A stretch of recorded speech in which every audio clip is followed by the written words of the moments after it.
तो इस पार्ट में हम पहले पार्ट के आगे से शुरू करेंगे, इसलिए अगर आपने पिछले पार्ट्स नहीं देखे हैं तो पहले उन्हें देख लीजिए। तो अब सभी डिसाइपल्स वहां से चले जाते हैं और अब इसके बाद हम देखते हैं कि फेंग हांग उस बदतमीज लड़के को रोकता है और कहता है कि क्यों ना हम उस फाइट को पूरा कर ले जो उस वक्त अधूरी रह गई थी।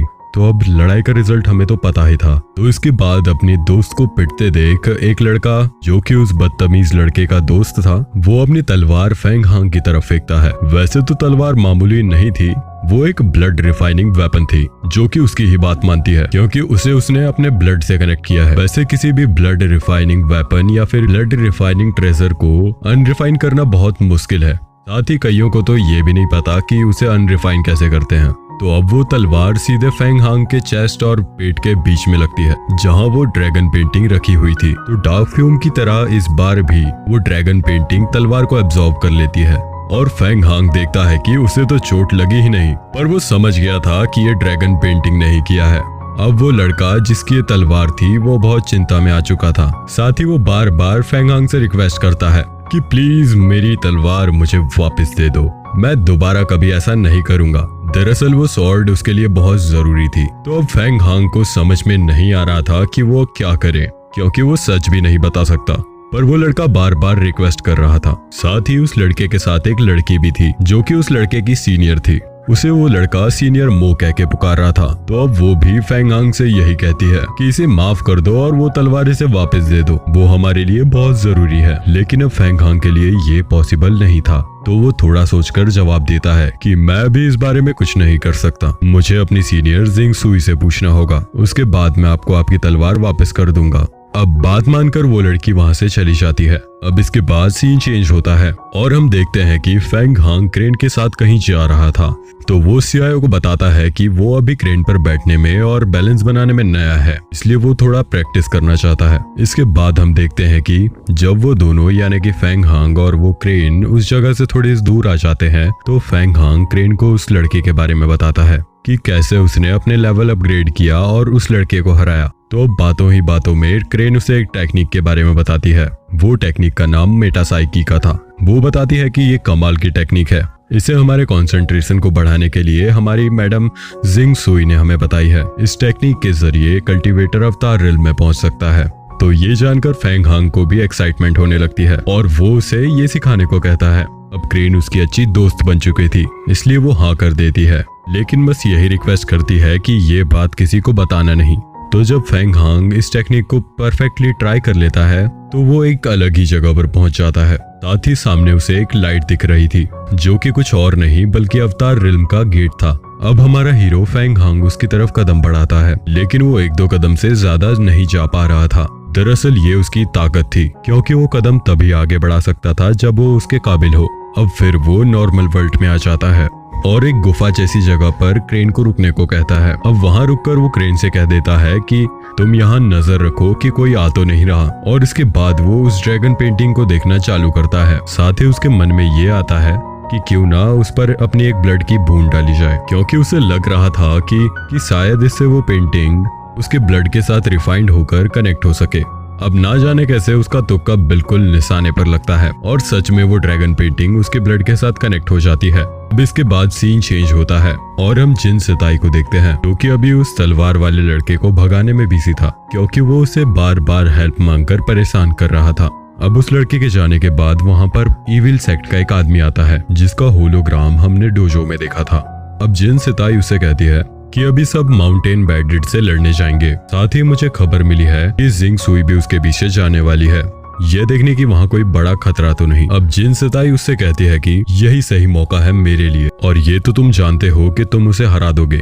अब इस बात पर वो आदमी मान जाता है और फिर हम वापस से फेंग हांग के पास आते हैं जहां हम देखते हैं कि फेंग हांग अचानक उस ड्रैगन पेंटिंग के अंदर आ चुका था। अब उसे पहले तो समझ में नहीं आ रहा था कि यहाँ क्या हो रहा है, लेकिन फिर वो वहां उसी तलवार को देखता है जो उस लड़के के पास थी। लेकिन फिर जब फेंग हांग उसे यूज करने की कोशिश करता है तो वो उसे इजीली कंट्रोल कर पा रहा था। यहाँ हमें बड़ी चीज पता चलती है कि वो ड्रैगन पेंटिंग किसी भी रिफाइंड वेपन को अनरिफाइंड कर सकती है। अब फेंग हांग जैसे ही बाहर आता है तो उसे याद आता है कि कल उसे सबके साथ जाना है, इसलिए क्यों ना वो एक बार जिंग सुई से मिल ले। तो अब वो सीधा ही जिंग सुई के पास जाता है। लेकिन जब वो जिंग सुई के सामने पहुंचता है तो तभी उसे वहां अचानक से चक्कर आ जाता है, साथ ही वो वहां बेहोश हो जाता है। अब उसकी नींद खुलती है तो वो देखता है कि वो ना जाने किस जगह पर है, साथ ही उसका सिर घूम रहा था और उसे उसी के पास्ट के सीन दिख रहे थे। अब आंख खोलने पर वह देखता है कि 2 सांप उसकी तरफ अटैक कर रहे हैं, लेकिन वह समझ जाता है कि शायद कोई उसकी परीक्षा लेना चाहता है। लेकिन तभी वो टेक्निक जो उसे क्रेन ने सिखाई थी वो उस टेक्निक का यूज करता है।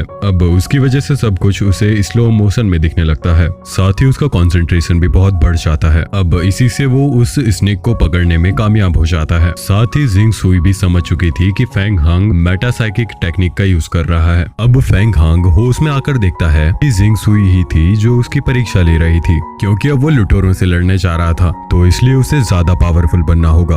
अब जिंग सुई उसे कुछ भी बोले उससे पहले ही वो खुद बताने लगता है कि ये टेक्निक उसने कहां से सीखी। लेकिन जिंग सुई उसे कहती है कि हर किसी के कुछ ना कुछ सीक्रेट होते हैं, इसलिए तुम्हें हर कोई बात मुझे या किसी और को बताने की कोई जरूरत नहीं। अब फेंग हांग ने ये तो बता ही देता है कि वो अब 8वें लेवल पर पहुंच चुका है। अब जिंग सुई जब वहां से जाने लगती है वो फेंग हांग से ये कहकर जाती है कि तुम अपना ख्याल रखना। और अब कहीं ना कहीं फेंग हांग को ये बात बहुत अच्छी लगती है, पर अब उसकी हिम्मत नहीं होती, इसलिए वो जोर से तो नहीं लेकिन धीरे से ही कह देता है कि आप भी अपना ख्याल रखना। अब अगले सीन में वो क्रेन्स पर बैठकर निकल चुके थे और उन्हें चलते चलते रात हो जाती है। अब वो एक जगह रुक जाते हैं जहाँ पर वो अपना टेंट लगाते हैं, साथ ही वो अपना खाना पकाना चालू करते हैं और उन्होंने क्रेन्स को भी वहीं पर छोड़ दिया था। अब खाना पकाते वक्त फेंग हांग टाइम वेस्ट ना करते हुए मेटासाइकिक ट्रेनिंग का यूज करता है और अपने माइंड में प्रैक्टिस करना चालू करता है। उसके पास सीआईओ भी कल्टीवेशन कर रही थी, लेकिन जिंग मस्त आराम से सो रहा था। अब वहाँ मास्टर सेन अपने डिसाइपल्स के साथ उनके पास आते हैं और उन्हें देखकर फेंग हांग और सीआईओ खड़े हो जाते हैं। साथ ही सीआईओ जिंग को भी उठाने की कोशिश करती है, पर जिंग जागते हुए भी उसकी बात पर ध्यान ना देने की एक्टिंग करता है। अब मास्टर सेन उनके पास आकर फेंग हांग से कहते हैं कि तुम मेरे डिसाइपल को माफ करके उसकी तलवार वापस कर दो। लेकिन अब फेंग हांग नहीं समझ पा रहा था कि वो क्या करे, क्योंकि अभी सिर्फ उसने तलवार को यूज ही किया है, अभी वो उसे समन करने का तरीका नहीं जानता था। अब इस कारण वहाँ माहौल थोड़ा गर्म होने लगता है, साथ ही शायद वहाँ लड़ाई भी चालू हो जाती। लेकिन तभी वहाँ बहुत तेज आवाज सुनाई देती है। यह आवाज बहुत से घोड़ों की थी जो कि वहाँ उसी तरफ आ रहे थे। ये घोड़े उन्हीं लुटेरों के थे जिनके लिए ये सब यहाँ आए थे। तो अब वो सभी डिसाइपल्स इकट्ठा होते हैं, साथ ही अब वो अपनी क्रेन को एक सेफ जगह पर भेज देते हैं। लेकिन जाने से पहले सिर्फ हमारी मतलब हीरो की क्रेन उससे कहती है कि मैं तुम्हारा वेट करूंगी और जब तुम्हारी लड़ाई खत्म हो जाए तब अपने बीस्ट टोकन से मुझे बुला लेना, मैं सिग्नल का वेट करूंगी। अब इसके बाद हम देखते हैं कि सामने से सभी लुटेरे अपनी पूरी स्पीड से आ रहे हैं, साथ ही सही दूरी पर आने के बाद वो सभी एक साथ तीर छोड़ना चालू कर देते हैं। अब वो सभी तीर फेंग हांग और बाकी सब की तरफ आ रहे थे। अब ये देखकर मास्टर सेन हवा में आकर उनके लिए एक बैरियर बना देते हैं। उस बैरियर के कारण उन्हें कोई भी तीर नहीं लग रहा था, लेकिन बाकी सबके लिए ये बैरियर कोई काम का नहीं था, इसलिए अब वो अपनी तलवार से ही उन्हें रोकने लगते हैं। वैसे सब अलग अलग ही अपनी तरफ आती तीरों को रोक रहे थे, जबकि सीआईओ और फेंग हांग दोनों मिलकर तीरों को रोक रहे थे। दूसरी तरफ ज्यादा तीरों के चलते जिन सिताई को भी एक तीर लग जाता है। अब तीरों के खत्म होते ही वो लुटेरे उन सभी के पास आ चुके थे, तो अब टाइम वेस्ट ना करते हुए उनके बीच फाइट स्टार्ट हो जाती है। यहाँ हम देखते हैं कि मास्टर सेन के पास भी एक तलवार थी जो कि उनके ब्लड से रिफाइंड थी। अब उस तलवार को वो जिस तरह चलाना चाहते उस तरह कंट्रोल कर सकते थे। इस तरह वो बहुत आसानी से उन लुटेरों को मारने जा रहे थे। साथ ही बाकी डिसाइपल्स भी अपनी पूरी ताकत लगाकर एक एक लुटेरे को मार रहे थे, पर उन लुटेरों की संख्या हजारों में थी, इसलिए वो खत्म होने का नाम ही नहीं ले रहे थे। तो फिर वो लड़की जिसका नाम मो था वो उन्हीं 2 अर्थ बीस्ट को समन कर लेती है जिनसे सभी ने एग्जाम देते वक्त फाइट की थी। अब वो बीस्ट भी सभी लुटेरों को बहुत इजीली मारते जा रहे थे। अब इसके बाद हम देखते हैं कि वो लड़का जिसे तीर लगा था वो सही से चल ही नहीं पा रहा था, क्योंकि पहले ही उसे तीर लग गया था और अब एक के बाद एक लुटेरे उस पर हमला करते जा रहे थे। अब आंख में धूल झोंक कर वो लड़का उस लड़ाई से ही बहुत दूर भाग जाता है। साथ उस लुटेरे को मोह खत्म कर देती है, पर अब वो देखती है कि उसके बीस्ट अब थोड़े प्रॉब्लम में आ रहे हैं, साथ ही उन्हें घेर के खत्म करने में भी कामयाब हो चुके थे। इसके बाद सीन फिर से हमारे हीरो पर आता है। वो अभी थोड़ा लड़ाई से डिस्ट्रैक्ट हो गया था, इस कारण एक लुटेरा घोड़े पर आकर उस पर अटैक करने लगता है। लेकिन फिर हर बार की तरह इस बार भी सीआईओ ही आकर उसे बचाती है। लेकिन अब और भी लुटेरे वहां आते जा रहे थे और ये देख मास्टर सेन लग जाते हैं पूरी स्पीड के साथ सभी को मारने में।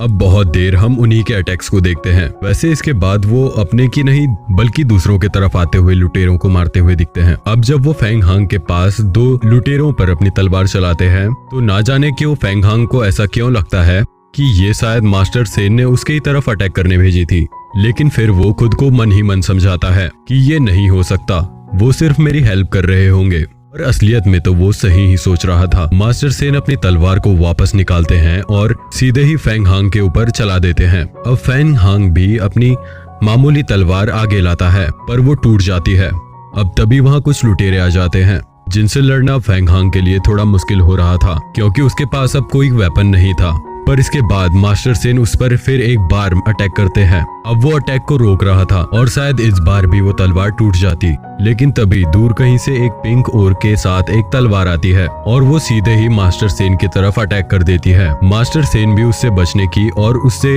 रोकने की पूरी कोशिश करते हैं। दूसरी तरफ वो सीनियर मो उस तलवार को देखकर समझ गई थी कि ये तो पिंक प्रिंस की तलवार है। अब कुछ ही देर में वहाँ पिंक प्रिंस की एंट्री होती है। अब इसके आगे की स्टोरी हम अगले वीडियो में देखेंगे, इसलिए इस चैनल को सब्सक्राइब जरूर कर लीजिए और आइकन को दबाना बिल्कुल भी मत भूलिएगा। और हमें कमेंट में जरूर बताइएगा कि ये एक्सप्लेनेशन आपको कैसा लगा।